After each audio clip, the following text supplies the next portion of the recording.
Yeah, I definitely get that feeling that it's probably the one version I feel like is the closest to that kind of sense. Like you said, that they're both the demis and that they're more interested in how their relationship develops than, in any other way emotionally. I really like that version when it comes to Joe and Freddy Friedrich.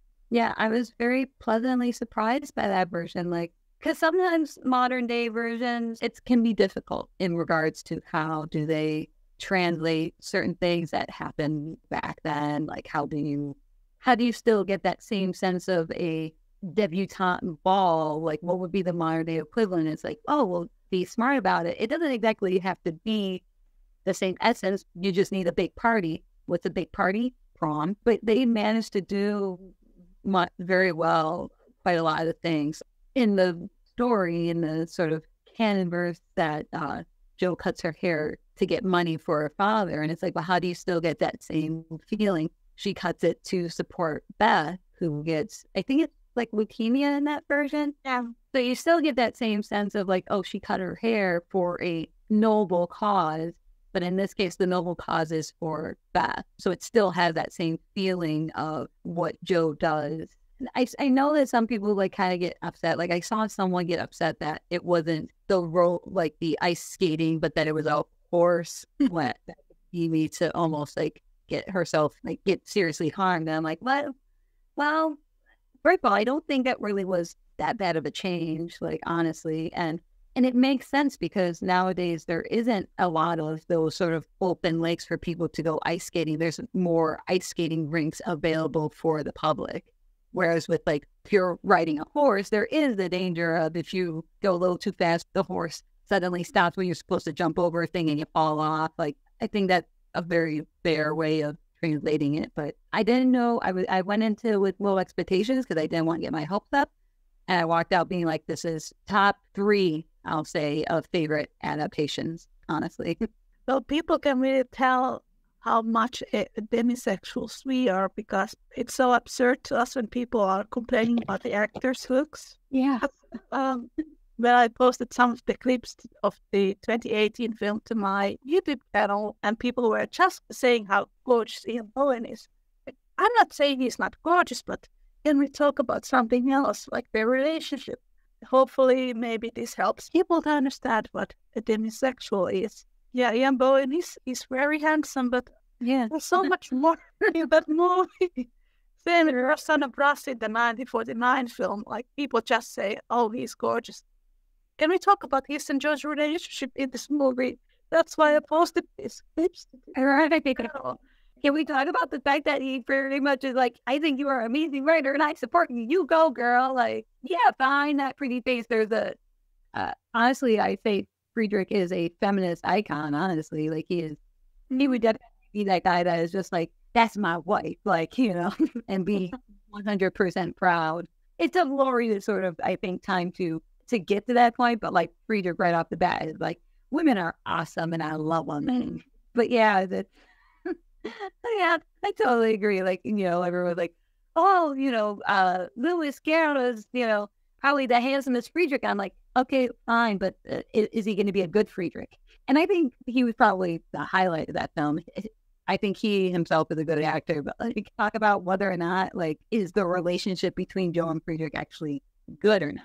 Why does it matter? Or like when people say like, oh, why that guy? He looks way too old, or he's not as attractive. It's like, hey, did you see that moment when, like, he just said, I have nothing to give but a full heart and empty hands? Like, how, like, oh my God, guys, when you see people talk about, like, oh, I love those, like, angsty romance heroes who love someone, but they want them to be happy, like, almost like a Colonel Brandon type.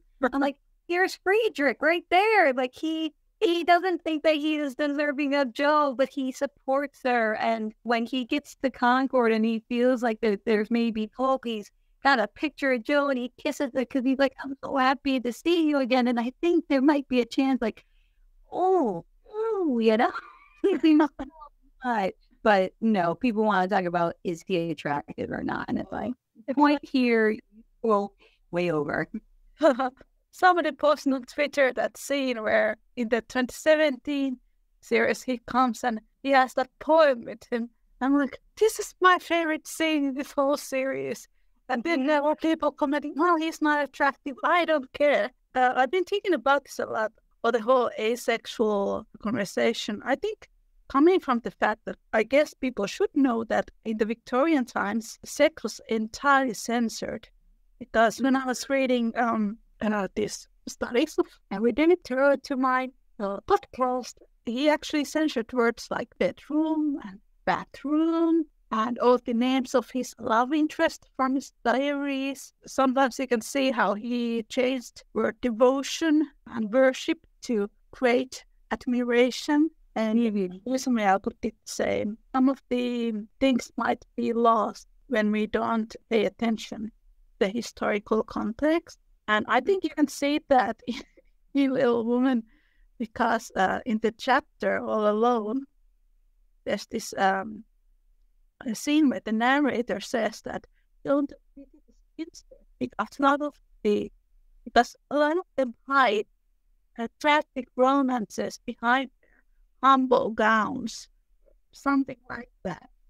So I was thinking, talking about where lovers or this wish fulfillment that we have been discussing here. I read quite a few people saying that, oh, I'm like Joe. I don't want to get married. I just want to stay at home, be with my family.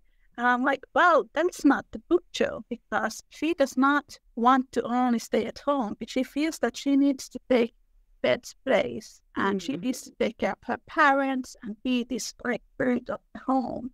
And then she does that for a couple of days and she gets bored and she feels like this is not the life for me. What I really want is to live my own life, have a family and find somebody. And that's when she gets this letter from Amy where she writes how happy she is with Laurie. And then she feels really lonely and envies their happiness. It makes me upset that people misread the book so well. In this case, they probably don't read the book. If we want to understand Little Woman better, we should not ignore these things that happen in the novel. And it's funny when you said, like, oh, I want to be just like Joe, where I don't get married and I stay home. I'm like, that sounds closer to who Beth is rather than Joe. Like, and yeah, it's amazing how people sort of misinterpret. And I don't want to tell people exactly, like, when people say things like, I see Joe as being trans and wanting to be a boy, I'm like, fine, but like the reasoning you have behind it is that you think Joe acts like a boy because she truly wants to be a boy, and that's not exactly how it goes in the story. It's more of a wanting the freedom that a boy has. And again, as we mentioned earlier about, sort of the internalized misogyny that she has about being a girl. I don't want to be that person that says you're wrong, but on the other hand, like, the reasoning you have behind it is not true to what the story actually portrays these characters to be. It can be a little tough. I think it's really sad because, that whole chapter, All Alone, it's really miserable. I don't know anyone who can read that chapter and think that Joe just wants to be at home. I can't really think of anyone who can read, Amy's letter about Laurie and think that Joe envies Amy or Laurie. She envies that sister is happy and married, and then she herself is there